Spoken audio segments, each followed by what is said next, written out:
जय हिंद, जय महाराष्ट्र। श्री धर्मेंद्र यादव जी।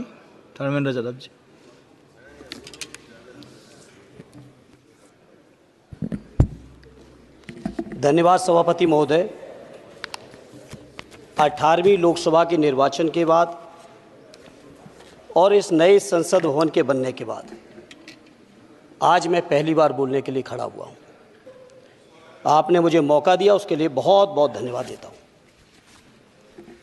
सभापति जी, सबसे पहले श्रद्धेय नेताजी को मैं नमन करना चाहता हूँ, जिन्होंने अपने संघर्ष, अपनी हिम्मत, साहस और अपने पूरे जीवन की तपस्या समाज के उत्थान के लिए, देश और उत्तर प्रदेश की तरक्की के लिए और समाज के हर व्यक्ति की तरक्की और खुशहाली के लिए उन्होंने जो अपना पूरा जीवन समर्पित किया है, सबसे पहले मैं आपके माध्यम से उनको नमन करना चाहता हूँ।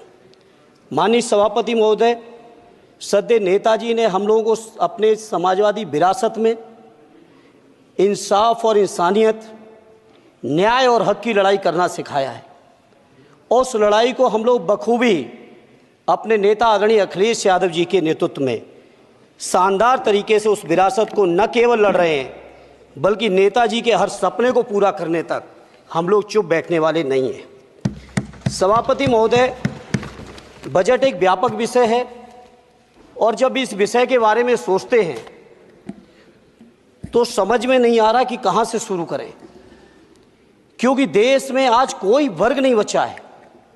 कुछ चुनिंदा उद्योगपतियों के बारे में बात नहीं करूंगा, लेकिन देश के 140 करोड़ लोगों में से कम 95% लोग ऐसे हैं जो आज पूरी तरह से बर्बाद है।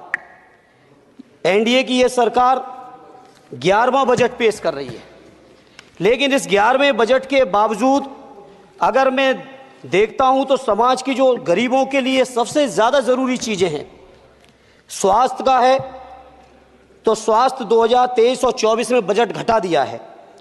किसानों का बजट जहां यूपीए के सरकार के समय 2014 तक 5.5 था, वहीं 24 आते आते ये 3.15 रह गया है।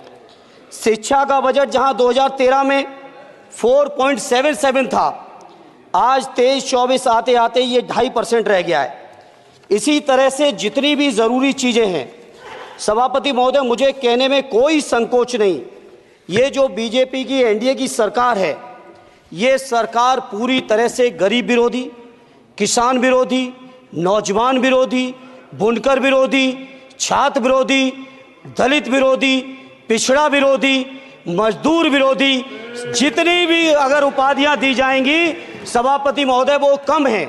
और मैं कोई राजनीतिक भाषण नहीं दे रहा हूं, मैं उदाहरण सहित आपको जब नंबर आए तो बोल देना, और हमें पता है आपका नंबर भी नहीं आएगा आपकी पार्टी में, ये भी पता है हमें। सभापति महोदय, श्रद्धेय नेताजी ने हमेशा कहा है कि चुनाव में या जनता के बीच किया हुआ वादा अगर आप पूरा नहीं करते हैं तो वो भी एक सबसे बड़ा भ्रष्टाचार है, और उस भ्रष्टाचार में अगर किसी ने वर्ल्ड रिकॉर्ड बनाया है तो बीजेपी की और एनडीए की सरकार ने बनाया है। सभापति महोदय, 2014 के चुनाव के समय प्रधानमंत्री जी ने वादे किए कि 2 करोड़ रोजगार हर साल मिलेंगे। स्वामीनाथन जी, जिनको भारत रत्न दिया है, सरकार को मैं धन्यवाद देता हूं, लेकिन वो धन्यवाद अधूरा है जब तक उनकी सिफारिशों को नहीं मानते हो। 2007-8 से लगातार मांग चल रही है देश में कि स्वामीनाथन जी की जो सिफारिश है, किसानों को 1.5 गुना समर्थन मूल्य देने का, एमएसपी की गारंटी देने का, कानूनी हक और अधिकार देने का, उस गारंटी को आज तक नहीं माना, आज तक नहीं माना, आज तक नहीं माना। स्वामीनाथन जी को आज तक नहीं माना। अध्यक्ष जी, डिस्टर्ब ना करिए। सभापति महोदय, मेरा टाइम इसमें काउंट नहीं होगा। आप इधर, अरे यार, बेईमानी से जीता है तो ज्यादा ना बोलो, मालूम है कितने बड़े तीरंदाज हो। बेईमान हो, बेईमान हो, बेईमान हो, बेईमान हो, बेईमान हो। चलो, स्वामीनाथन जी की आपने नहीं मानी, एमएसपी आपने लागू नहीं की। कितनी बढ़िया बातें कि खाद पे हम सब्सिडी बढ़ा रहे हैं, पहले 50 किलो को 45 किलो, फिर 45 किलो को 40 किलो, और मुझे लगता है कि एक तीसरा कार्यकाल पूरे होते होते केवल 10 ही किलो बचेगा खाद के कट्टे में, इससे ज्यादा नहीं बचेगा। मंडी एक नहीं बनाई, आत्महत्या इतनी कर रहे हैं किसान। और किसान अगर अपनी एमएसपी की मांग करते हैं, हजारों किसान यही दिल्ली की सीमा पर मारे जाते हैं, और आप सोचते हो कि आपकी बात को कोई समझेगा नहीं। सभापति महोदय, नौजवानों को कितना गुमराह किया गया। नौजवानों से कह दिया गया हर साल 2 करोड़ रोजगार। मैं आज सवाल पूछता हूं अपने नौजवानों की ओर से, बताएं भारतीय जनता पार्टी के लोग, सरकार में बैठे लोग, 10 साल आपने राज कर लिया है, आखिर 20 करोड़ नौजवानों को रोजगार कहां है? अरे छोड़िए यार, अबे कोई नोटिस नहीं लेता तुम्हें, छोड़ो कोई नोटिस नहीं लेगा तुम्हें। 20 करोड़ नौजवान के रोजगार का हिसाब कहां है? आज 11वें बजट में जब याद आई तो वो भी ट्रेनिंग की बात करते हो। मैं कहना चाहता हूं IIM, IIT के नौजवानों को रोजगार नहीं दे पा रहे हो। आप सोच रहे हो इंटर्नशिप के इस छोटे से सुगूफे से नौजवान खुश होंगे? देश के नौजवान खुश होने वाले नहीं है। सभापति महोदय, शिक्षा के मसले पर लगातार बजट घटाया जा रहा है, लगातार सरकारी शिक्षा कम की जा रही है, और ये बीजेपी की सरकार की लगातार प्रयास है कि नौजवान शिक्षित होंगे तो सवाल पूछेंगे। देश की JNU से लेके BHU से लेके MU से लेके जितने बड़े संस्थान हैं, सारे संस्थानों को बर्बाद कर दिया है। एक भी दलित, एक भी पिछड़े, कहीं आपका वाइस चांसलर नहीं है।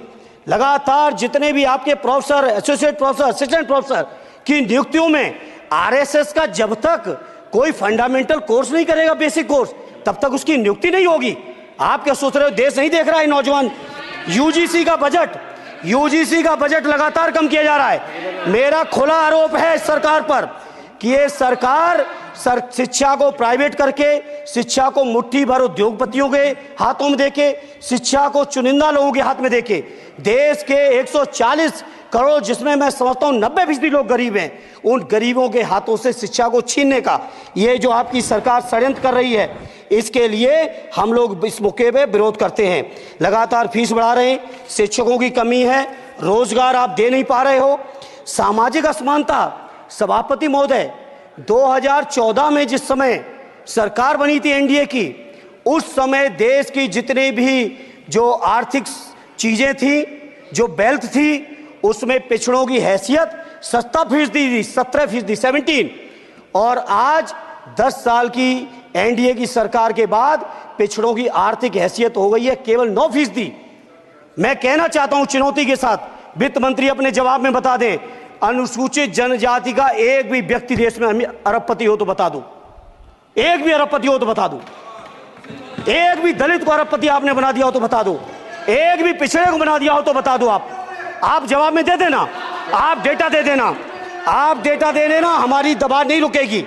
सभापति महोदय, जब बीजेपी की सरकार, जब बीजेपी के लोग विपक्ष में रहे तो OPS की बातें किए। 10 साल से आप सत्ता चढ़ा रहे हो, 11वां बजट पेश कर रहे हो, पूरा देश आज OPS के लिए सरकारी कर्मचारी परेशान है, कहीं OPS की चर्चा नहीं है, पुरानी पेंशन की कोई चर्चा नहीं है। सभापति महोदय, पुरानी पेंशन तो पुरानी पेंशन, हम मांग करते हैं, बहुत बड़े राष्ट्रभक्त आप बनते हो, मैं मांग करता हूं देश के पैरामिलिट्री फोर्सेस को आप पुरानी पेंशन दीजिए। मैं मांग करता हूं, आप राष्ट्रभक्त हैं ना, सीमा पे जो सुरक्षा कर रहे हैं, जो शहादत झेल रहे हैं, मेरी मांग है कि आप उनकी OPS दीजिए। वो आप OPS नहीं दे पाओगे। इसी तरह से सभापति महोदय, देश के अंदर बहुत से ऐसे संविदा कर्मचारी, एक से एक बढ़िया फार्मूला, अब कानूनन मंडल आयोग लागू हो गया तो कैसे पिछड़े दलितों को रोकें? तो संविदा कर्मी की प्राइवेट कंपनी, प्राइवेट आपने आउटसोर्सिंग कर दी। आउटसोर्सिंग के कारण से देश के सारे दलित, सारे पिछड़े, सारे आदिवासी आपकी सेवाओं से बाहर हो गए, उनके पास कोई कानूनी हक नहीं। तो ये जो आरक्षण को खत्म करने के तरह तरह के जो आप लोग षड्यंत्र अपना रहे हो, इस षड्यंत्रों को देश का जनमानस पूरी तरह से जान भी चुका है, पहचान भी चुका है, और इसीलिए उत्तर प्रदेश से तो आपको कर ही दिया है बाहर, देश से भी बाहर जल्दी करेंगे, और हमारे साथी मिलकर दूसरे प्रांतों से भी बाहर करेंगे। इसी तरह सभापति महोदय, हम मांग करते हैं, आप सोचिए उत्तर प्रदेश अकेले के अंदर, देश के हालात मुझे नहीं पता और बदतर होंगे, अकेले उत्तर प्रदेश में 1000 से ज़्यादा शिक्षा मित्र आत्महत्या कर चुके सभापति महोदय। कोई सरकार के कान पे जू नहीं रेंग रही है। किसान आत्महत्या कर रहे हैं, इन्हें कोई मतलब नहीं। अनुदेशकों को तनख्वाह नहीं मिल रही है समय से, कोई मतलब नहीं। आंगनबाड़ी महिलाएं परेशान हैं, इनको कोई मतलब नहीं सभापति महोदय।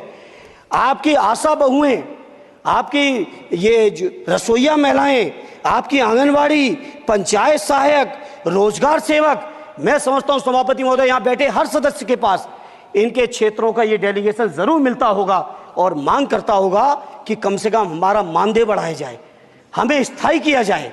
सभापति महोदय, इसके लिए सभापति महोदय मेरी पार्टी के किसी भी मेंबर से हम नंबर कम कर लेंगे, टाइम, मेरा टाइम बढ़ा दीजिए, बढ़ा दीजिए, कोई भी मेंबर हमारे लिए दे देंगे टाइम, हम लोग देते। इसलिए सभापति महोदय इन सभी समस्याओं के लिए मैं आपसे कहना चाहता हूं कि इनका समाधान करिए, और नहीं समाधान करेंगे तो अभी तो बैसाखी पे बन गए, बिहार और आंध्रा को पैकेज देखे फिर देश में कितने राज्यों को पैकेज दे पाओगे।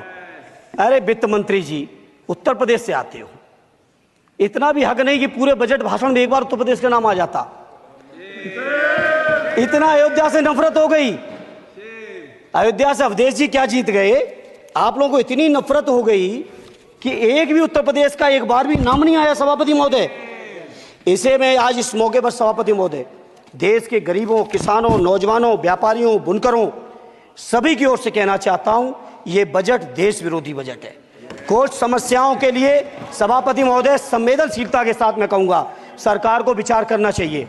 श्रद्धेय नेताजी जब रक्षा मंत्री थे, उन्होंने व्यवस्था दी थी कि देश के अंदर जो भी सैनिक शहीद हुए हैं उनको ससम्मान उनके घरों पे जाके राष्ट्रीय सम्मान के साथ उनकी अंत्येष्टि हो। मैं उन्हीं की परंपरा को आगे बढ़ाते हुए एक और मांग करता हूं सभापति महोदय कि जो हमारे शहीद जिनकी अंत्येष्टि स्थल जहां कहीं भी बना हो, जिस भी परंपरा से बना हो, अरे आपको कुछ नहीं पता है, अरे यही तुम्हारे सैनिकों के लिए यही तुम्हारा भाव है सभापति महोदय। आप बोले सर। सभापति महोदय मेरा अनुरोध है अग्निवीर की योजना खत्म की जाए। ये 4 साल के सैनिक से देश की उतनी मजबूत रक्षा नहीं हो सकती। नौजवानों को गुमराह करके केवल 4 साल, उन्हें दो ना 60 साल तक रिटायरमेंट, 4 साल बाद वो कहाँ नौकरियां ढूंढेंगे। इसे मेरी मांग है अग्निवीर की योजना खत्म की जाए। साथ ही साथ मेरी एक मांग और है कि जो शहीदों की शहादत स्थल है उसको शहीद स्थल के तौर पर डेवलप करने के लिए केंद्र सरकार को अतिरिक्त बजट देना चाहिए। मैं नहीं समझता हूं इसमें किसी को कोई दिक्कत होनी चाहिए। इसी तरह सभापति महोदय बातें बहुत लंबी लंबी की जाती हैं, थोड़ा सा मैं अपने क्षेत्र के बारे में कहूँगा। आदरणीय हमारे नेता माननीय राममूर्ति वर्मा जी ने भी कहा है, माननीय लालजी वर्मा जी ने भी, जो बाढ़ की समस्या है, जो समस्या बिहार में है नेपाल से पानी छोड़ने की, वही समस्या उत्तर प्रदेश की भी है। और विशेषकर पूर्वी उत्तर प्रदेश में अगर आप चलिए तो खीरी से शुरू करेंगे, पीलीभीत खीरी से लेके पूरा आप चले जाइए और एकदम कुशीनगर बॉर्डर तक, बिहार बॉर्डर तक पूरी की पूरी समस्या है। घाघरा जब आती है तो मैं समझता हूं इन जिलों के लाखों लोगों को तहस नहस करके चली जाती है। जितना विकास होता है सभापति महोदय, बरसात के समय वो सारा का सारा विकास पूरी तरह से खत्म हो जाता है। इसलिए मेरी मांग है केंद्र की सरकार से कि बजट आप पास कर रहे हो तो कम से कम उत्तर प्रदेश से इतनी नफरत ना करो। 2 बार तो उत्तर प्रदेश की दम पे ही बैठे थे और तब भी ये वित्त मंत्री जी हंस रहे हैं, इनके यहाँ भी आता है बाढ़ तो जाती होगी, महाराज बसता तो नहीं होगा, कुशीनगर बसता नहीं होगा, आपका मऊ बसता नहीं है, आजमगढ़ बसता नहीं, अम्बेडकर नगर बसता नहीं, बहराइच बसता नहीं, खीरी बसता नहीं, श्रावस्ती बसता नहीं, पीलीभीत बसता नहीं, बलिया बसता नहीं है, कुशीनगर बसता नहीं है, गोरखपुर बसता नहीं है। इतने जिले तो हमारे उत्तर प्रदेश के प्रभावित हैं। तो बिहार की तरह से एक विशेष पैकेज हमारे उत्तर प्रदेश के लिए भी दे दो। कम से कम इतना तो कहने की हिम्मत रखो, केवल चीखने के लिए बैठे हैं सब के सब। सभापति महोदय दूसरा एक मैं बात, हमसे पूर्व जो सांसद रहे हमारे आजमगढ़ के, बड़ी लंबी लंबी बातें की, गोरखपुर से आजमगढ़ होते हुए बनारस तक का हमने रेलवे लाइन स्वीकृत करा दिया। सभापति महोदय मैंने जब पता किया अधिकारियों से तो सच्चाई ये है कि अभी उस पर एक भी पैसे का बजट का आवंटन नहीं है, नहीं है बजट का आवंटन। हाँ, आज आप ही ने तो पेश किया बजट, आप ही तो साइन किए हो, निर्मला जी ने तो किया नहीं होगा, आप ही ने किया होगा। तो सभापति महोदय उस पर बजट भी आए, उस पर बजट भी आना चाहिए। दूसरा सभापति महोदय, ये जो समस्या है बाढ़ वाली, मैं समझता हूं कोई अकेले मेरी नहीं है, मेरे अकेले क्षेत्र की नहीं है। जो भी संवेदनशील व्यक्ति होगा इस पर जरूर गंभीरता से सोचेगा, उसको सोचे। इसी के साथ मैं अपनी पार्टी की ओर से इस जन विरोधी बजट का पुरजोर विरोध करता हूं। बहुत बहुत धन्यवाद। श्री सुखदेव भगत जी।